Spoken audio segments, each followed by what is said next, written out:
Dialogando con el padre Raúl Sánchez. Vamos a analizar entonces el Evangelio para conocer la buena noticia del reino. Somos evangelizadores, tenemos que anunciar la buena noticia. Tenemos que anunciar esa palabra que viene de parte de Dios.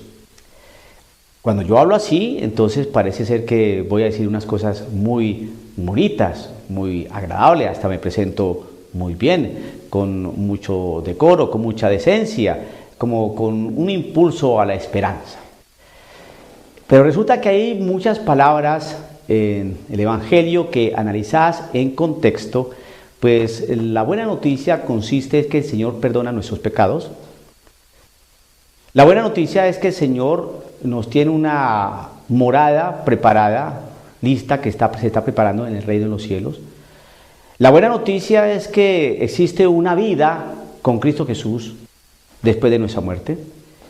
La buena noticia es que Cristo nos manda a evangelizar, ¿no?, a todas las naciones lo que su Padre Dios le mandó a enseñar, a predicar. La buena noticia es que el Señor nos perdona 70 veces 7, es decir, todas las veces, siempre y cuando nosotros le pidamos perdón. Esa es una buena noticia. Pero también la buena noticia es dichosos los perseguidos por causa del reino de los cielos.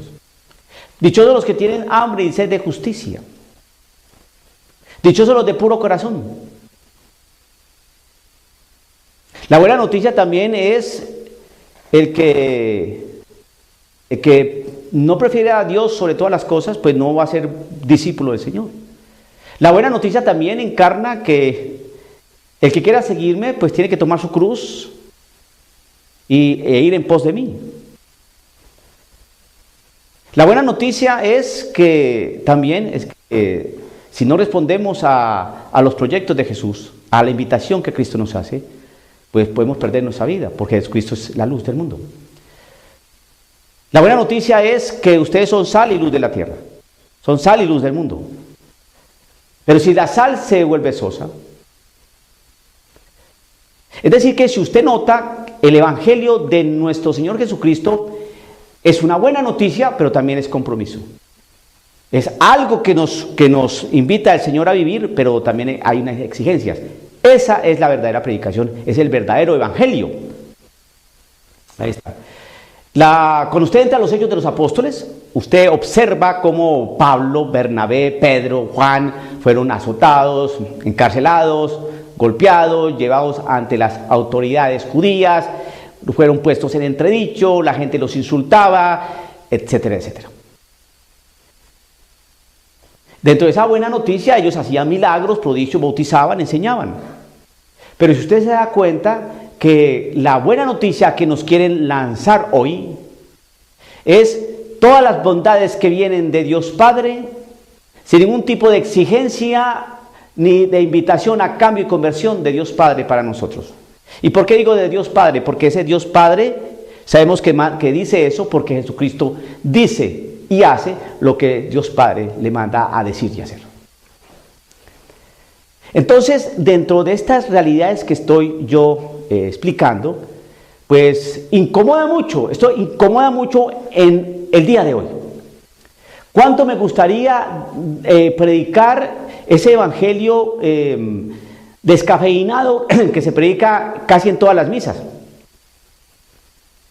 Y lo que yo trato de darles a entender a ustedes, queridos hermanos, que aquí yo no estoy hablando de excelentes predicadores ni malos predicadores, sino el contenido de la predicación. Me explico.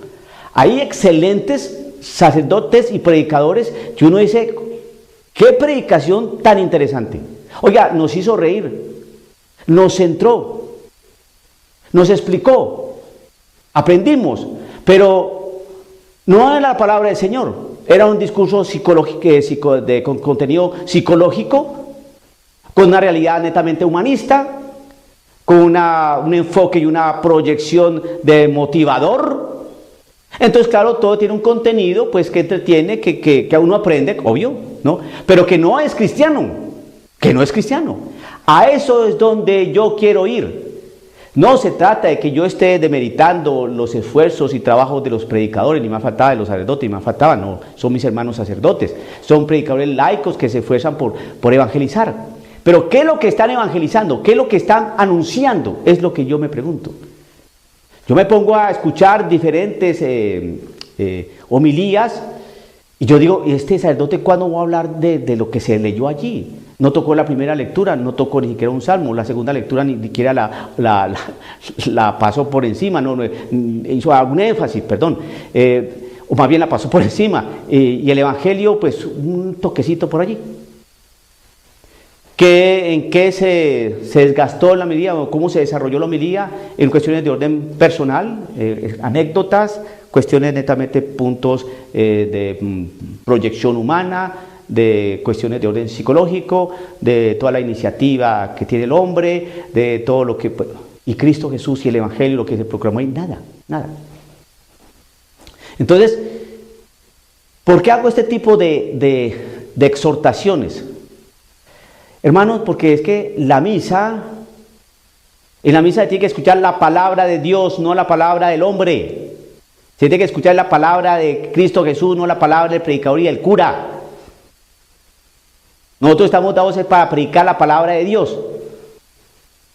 Entonces, cuando yo digo qué es lo que nos están predicando, a veces la gente dice, es que usted se cree muy buen predicador. No, yo no estoy hablando de que soy buen o mal predicador, estoy hablando del contenido de lo que se está predicando. A eso es que me refiero. Por eso vuelvo y repito, existen excelentes predicadores, pero son grandes motivadores. Y se presentan, y aleluya hermano, y Cristo vive, y ¿quién dice amén? Y todo el mundo va amén. Pues sí, hermanos, entonces, como vemos, aquí la responsabilidad con nuestro entorno tiene que ser una responsabilidad que nos invite a mirar al hermano con mucha atención. Entonces todos tenemos que trabajar unidos. Tenemos que mirar ese proyecto, ¿no?, para construir el dispensario. Todos nosotros tenemos que reunir los dineros, los fondos y estas cuestiones. Entonces me acuerdo una vez y entonces se va por allí. Otros, pues sabemos que estamos en una realidad bastante compleja en la iglesia. Y tenemos que fijarnos en los rostros. Por ejemplo, miremos el rostro indígena. Por eso la iglesia debe tener un rostro indígena. Entonces uno se pregunta, ¿y eso dónde está en el Evangelio? El Evangelio más bien nos dice que en Cristo Jesús ya no hay diferencia. No tenemos que mirar ningún rostro indígena, porque si miramos un rostro indígena, o que la iglesia debe tener un rostro indígena, entonces quiere decir y los que tienen rostro asiático, o los que tienen rostro negro, o los que tienen rostro europeo, entonces ¿ellos qué? O los que son mulatos, entonces ¿qué pasa con ellos? La iglesia no debe tener un rostro indígena. La iglesia debe buscar y mirar el rostro de Cristo. Eso sí es Evangelio, el divino rostro. Fue masacrado, lacerado, que hasta perdió su figura de hombre. Eso es lo que tiene que predicar. Eso está ahí en la Sagrada Escritura. Entonces, que ustedes no lo envuelvan con discursos humanistas. Humanistas es que el hombre está de primero y todo se trabaja para el hombre y desde el hombre. El pobre, parado, el afligido. Que Jesucristo vino por todos, porque existen poderosos, ricos, acaudalados, que están más podridos de su alma que aquel pobre.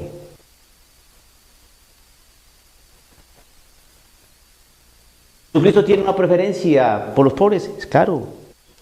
Pero Jesucristo también dice, es que pobres siempre habrá entre ustedes. Yo lo que quiero es que ustedes se salven y lleguen al conocimiento de la verdad, pobres, ricos, blancos, negros, bonitos, feos.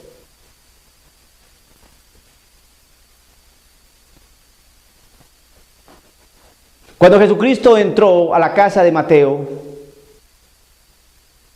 ¿Mateo cómo era? Pobre. Mateo era acaudalado, era un hombre rico, era recaudador de impuestos. Por eso esa predicación engañosa de la teología de la liberación, la teología del pueblo, patrañas, envoltura marxista al Evangelio. Jesucristo que viene por los pobres, cuida a los pobres y atento a los pobres. Él se hizo pobre para estar con los pobres.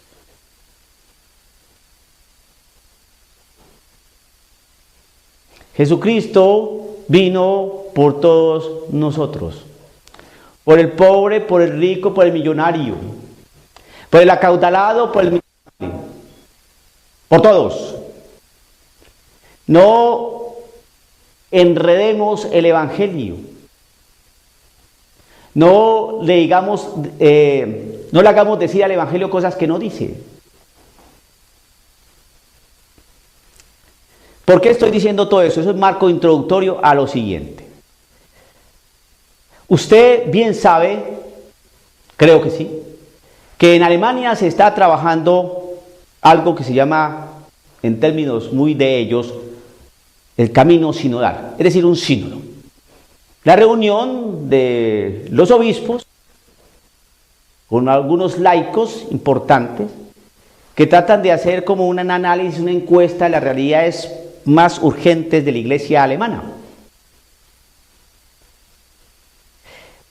Todo sínodo es eso, es como una consulta, ¿no?, que hacen los obispos en sus diócesis con la gente para tratar temas de orden pastoral, de orden de evangelización. Cómo llevar a efecto el evangelio a diferentes sectores, diferentes ambientes de una realidad cultural de determinados diócesis, determinados pueblos. Se hizo hace poco una en el Amazonas. Ahorita se está haciendo otro sínodo en Alemania. Y dentro de las cosas maravillosas que salen en este sínodo, son cosas como estas. Y esto es importante anunciarlo porque soldado avisado no muere en guerra. Y así, la pregunta que debe, entre comillas, ¿no?, la pregunta que debe servir de guía es la siguiente: ¿cómo puede la iglesia anunciar el evangelio de manera creíble en el mundo actual con palabras y obras? ¿Qué significa eso? Que entonces la evangelización tiene un lenguaje, ha tenido un lenguaje enredado, que la gente no lo ha entendido. ¿Cómo puede la iglesia anunciar el evangelio de manera creíble? ¿Es que lo ha hecho de manera increíble? En el mundo actual, con palabras y obras. El evangelio es ayer, hoy y siempre. Porque el evangelio es la noticia de Cristo Jesús entre nosotros. Y Jesucristo es ayer, hoy y siempre. Entonces no hay que buscar nuevas palabras, nuevas formas, nuevas palabras dentro del evangelio para anunciarlo. De manera creíble en el mundo actual con palabras y obras, pues las mismas palabras y las mismas obras, porque el Señor nos manda a predicar y nos manda a orar. Las mismas obras de amor, de caridad. No hay que decir nada distinto. Es decir, se debería decidir sobre un cómo de la fe basándose en un canon externo, pero ¿desde cuándo la fe cristiana se predica en condiciones de credibilidad mundana? Ese es el problema. El evangelio nunca se ha predicado con criterios mundanos del mundo. ¿Qué ha pasado con el escándalo de la cruz, con el cual el nihilismo teológico se llena hoy la boca? ¿Era creíble en sí? ¿O en qué sentido y cómo lo han hecho creíble los grandes apóstoles y los apóstoles de la fe desde siempre? ¿Se adaptaron al orden de plausibilidad de los enunciados y de las costumbres del tiempo? El evangelio siempre ha sido el mismo. Las obras siempre han sido las mismas. Pero en el sínodo o en el camino sinodal de Alemania, lo que tratan es de predicar otro evangelio, de obrar de otra manera, de cambiar criterios morales, porque parece ser, según esto, que el evangelio no se ha anunciado de manera creíble. Y entonces hay que buscar una manera creíble, que la gente lo crea. Y entonces, ¿qué significa eso? Pues para hacerlo creíble, ya que ha sido increíble, pues quitemos a Cristo Jesús.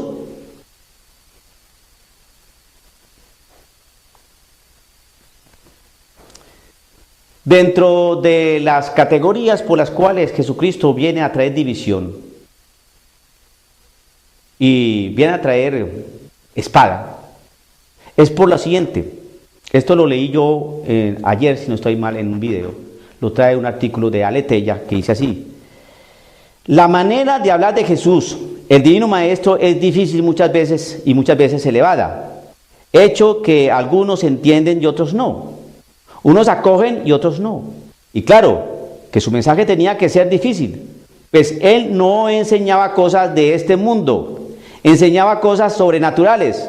Se encarnó para revelarnos verdades sublimes que la inteligencia humana por sí sola no lo lograría entender y que el lenguaje humano nunca podrá expresar. Así se lo dice a Jesús a Nicodemo: en verdad te digo, nosotros hablamos de lo que sabemos y damos testimonio de lo que hemos visto. Si al deciros cosas de la tierra no creéis, ¿cómo vas a creer si os digo las cosas del cielo? Es decir, que la predicación tiene que seguirse haciendo como se ha venido haciendo. Pero lo que pasa es que tratan de humanizar todo, de que todo se vuelva como inmanente, y por un tiempo como si nosotros no fuéramos trascendentes y no nos fuéramos a morir. Ese es el problema de hoy en día. Por eso se trata de quitarle lo sublime, lo celestial, lo trascendente, lo glorioso, lo de gracia, lo de la fe, lo espiritual, a Cristo Jesús y a su evangelio, para aterrizar todo aquí. Son planteamientos netamente marxistas, humanistas, no cristianos.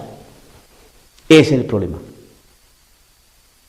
Por eso la predicación hay que aterrizarla sin quitarle su trascendencia. ¿Aterrizarla en qué sentido? Que hay que mostrarle esta realidad trascendente a la gente de acá. Pero no quiere decir que yo, para que la gente de acá entienda, le quito lo trascendente, para que la gente lo entienda. No. Tengo que aterrizarlo porque estamos hablando a personas humanas. Pero tenemos que hablar de cielo, tenemos que hablar de infierno, tenemos que hablar de purgatorio, tenemos que hablar de vida eterna, de condenación eterna.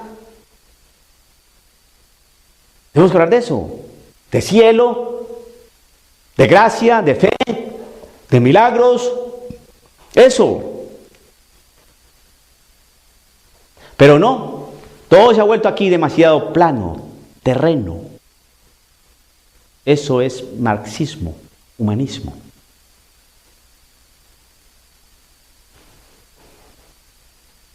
Quitemos a Cristo Jesús, quitemos a Dios, y entre menos hablemos de cosas trascendentes o trascendentales o celestiales, concepciones virginales, ángeles, multiplicación de panes, peces, que caminó por el agua, que resucitó en cuerpo, que ascendió a los cielos, que si le apareció un ángel, que... Quitemos eso. Ese lenguaje no lo entiende nadie hoy. Hablemos cosas distintas, que José y María tuvieron relaciones sexuales y puntos, porque se querían mucho y María está muy enamorada, como dijo la monjita Lucía Caram.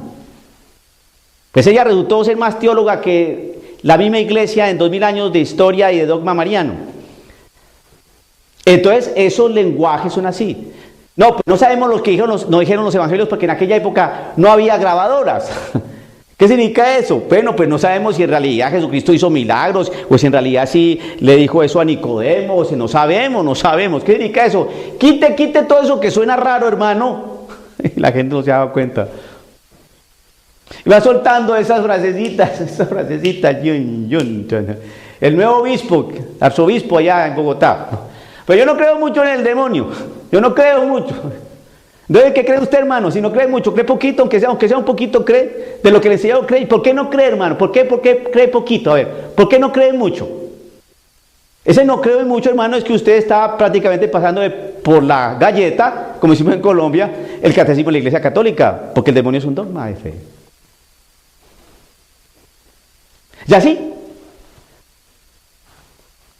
Ve, por eso es que a veces esta predicación es, ay, como que agota. El padre Raúl debería hablarnos de otra cosa. ¿Qué les puedo yo decir? ¿De qué les voy a hablar? Tengo que hablarles ahora de lo que nos tenemos que preparar, porque si usted no se ha dado cuenta, hermano, estamos en una lucha, la cosa más pavorosa que usted ni se imagina. Si usted quiere vivir su vida cristiana ahí en el sofá, viendo televisión, llegó la hora de ir a misa, fue a misa, escuchó el sermón, pasó a comulgar, dio la ofrenda, salió de la iglesia, se fue a comer con su familia a un pueblo cercano, en la misma ciudad, o regresó a su casa porque usted es pobre y solamente a comerse ahí la comida del pobre, a ver televisión durante toda la tarde, y al otro día seguir una vida, o si usted es de los cristianos un poco más movidos, que pertenece a un grupo de iglesia, que entonces ahorita como no pueden hacer nada, o no podemos hacer nada porque estamos con este enclaustramiento tan pavoroso, pues no se pueden reunir los grupos ni nada, entonces usted ¿qué está haciendo? Y cuando antes todo estaba bien, tú estabas contento con su grupo, asistía a los eventos y todo esto, pero parece ser que la gente está ajena a todo esto. Y con lo que salen es con lo siguiente: Padre, yo creo que a usted le falta confianza en el Señor. Porque toco estos temas, me falta confianza en el Señor. No porque confío en el Señor, es que tengo que anunciar estos temas. Porque confío, porque Él habló de una apostasía y la estamos viviendo. Es porque confío en la palabra del Señor que tengo que anunciar. Es porque confío en el Señor que tengo que anunciar estas palabras en medio de lobos. Porque eso lo dijo el Señor. Porque confío en el Señor es que sé que voy a ser perseguido. Porque el Señor dice, salten de contento cuando sean perseguidos por causa de mi nombre. No. Porque confío en el Señor, confío mucho. Y como confío tanto, tengo que anunciar la buena noticia del reino. Y eso implica persecución. Porque lo vimos el domingo pasado, no tengan miedo. Y predicar la verdad hoy en día, a veces da miedo. Porque nos pueden silenciar. Nos pueden callar.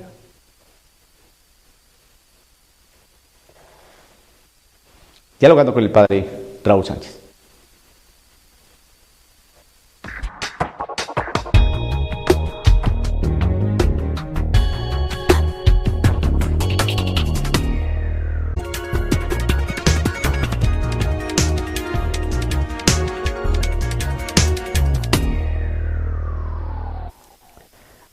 Dialogando con el padre Raúl Sánchez. El libro de Pablo a los Colosenses, o la carta de Pablo a los Colosenses, en su capítulo 2, verso 1 en adelante. A ver qué dice Pablo a los de Colosas. Quiero que sepan cuán duro es el combate que debo soportar por ustedes, por los de Laodicea y por tantos otros que jamás me han visto. Pido que tengan ánimo, que se afiancen en el amor y que tengan plenamente desarrollados los dones del entendimiento, para que puedan penetrar en el gran secreto de Dios que es Cristo. En Él están escondidas todas las riquezas de la sabiduría y del entendimiento. Les digo esto para que nadie los confunda con discursos engañosos. Aunque estoy corporalmente lejos, mi espíritu está con ustedes y me alegro al ver el equilibrio y la solidez de su fe en Cristo. Han recibido a Cristo Jesús como el Señor. Tomen pues su camino. Permanezcan arraigados en Él y edificados sobre Él. Estén firmes en la fe como fueron instruidos y siempre dando gracias. Cuídense de que nadie los engañe con sabidurías o con cualquier teoría hueca, que no son más que doctrinas humanas pues este es el camino del mundo y no el de Cristo. En Él reside toda la plenitud de Dios corporalmente. En Él ustedes lo tienen todo, pues Él está por encima de todos los poderes y autoridades sobrenaturales. Palabra de Dios. Bueno, esta carta es una clara invitación y exhortación a permanecer unidos a Cristo Jesús. En nuestro caminar como creyentes católicos dentro de la iglesia, personas que tenemos fe, pues en este devenir y en este recorrido del camino, pues muchas veces nos hemos encontrado con obstáculos y con algunas vallas, ¿no?, que impiden el recorrido rápido y sin problemas. Aquí entonces uno observa, cuando tiene en cuenta la palabra del Señor, que al mantenernos en Cristo Jesús, donde están escondidas todas las riquezas de la sabiduría y del entendimiento, entonces podemos evitar o saber manejar o empezar a descubrir que los discursos engañosos.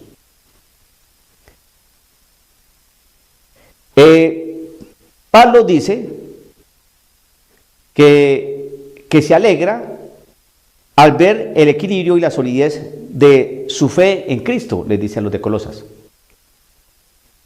Aquí uno tiene entonces que mirar cómo está la fe en Cristo. ¿Por qué? Porque así como Pablo les dice a los de Colosas, no, han recibido a Cristo Jesús como el Señor. Tomen pues su camino. Hemos recibido a Cristo. ¿Cuándo recibimos a Cristo? En el bautismo.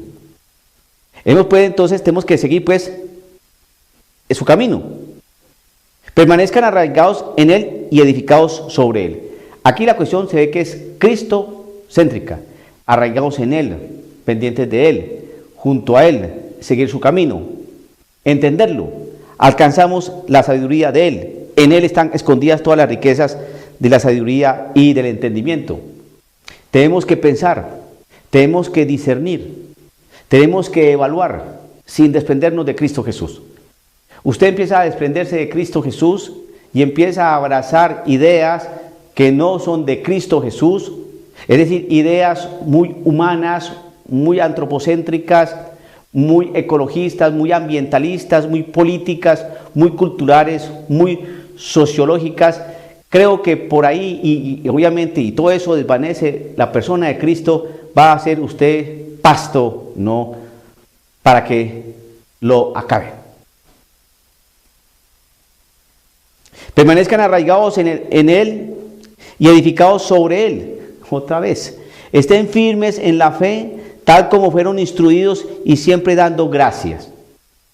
Cuídense de que nadie los engañe con sabidurías o con cualquier teoría hueca que no son más que doctrinas humanas. Aquí la cuestión es Cristo. La cuestión de Cristo es vida sacramental, oración, cargar cruz, sacrificio, conversión, vida austera, penitencia, firmeza, carácter, alegría, esperanza. Trabajar por los tesoros de arriba, no por los de abajo. Estar siempre a la espera, vigilantes, porque no sabemos ni el día ni la hora. Preocuparse por trabajar por los bienes de arriba, por los del cielo. Mirar que tenemos una patria que no está aquí, sino que es la Jerusalén celestial. Recordar siempre que el que come y bebe la carne del Señor y su sangre, está comiendo verdaderamente su carne y verdaderamente su sangre. Y el que come su carne y bebe su sangre tendrá la vida eterna. Aquí no nos están hablando de caminar en amistad y que no nos importe la fe ni las convicciones, que eso no importa. Y aquí Pablo está enseñando otra cosa. Les recuerdo por si ya se le olvidó, carta a los Colosenses, capítulo 2, verso 1 en adelante. Pido que tengan ánimo, que se afiancen en el amor y que tengan plenamente desarrollados los dones del entendimiento para que puedan penetrar en el gran secreto de Dios que es Cristo. Cristo es el gran secreto, Cristo. En Él están escondidas todas las riquezas de la sabiduría y el entendimiento. Las riquezas no están acá, están en Cristo. Les digo esto para que nadie los confunda con discursos engañosos. Entonces esté alerta con los discursos engañosos donde nos quitan a Cristo. Aunque estoy corporalmente lejos, mi espíritu está con ustedes y me alegro al ver el equilibrio y la solidez de su fe en Cristo.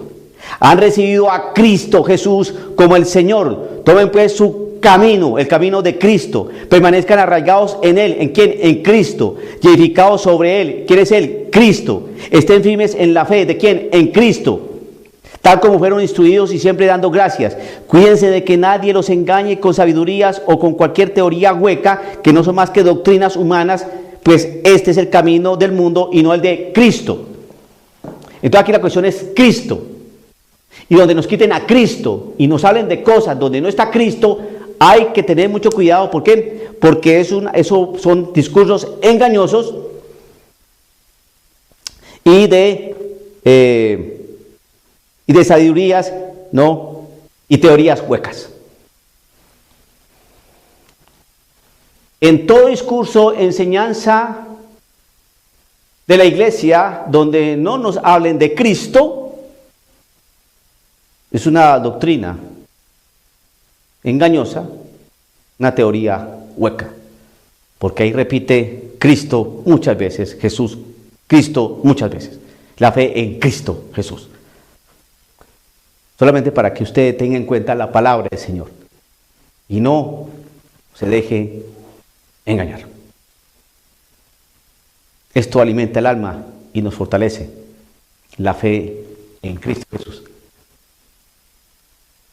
Dialogando con el padre Raúl Sánchez.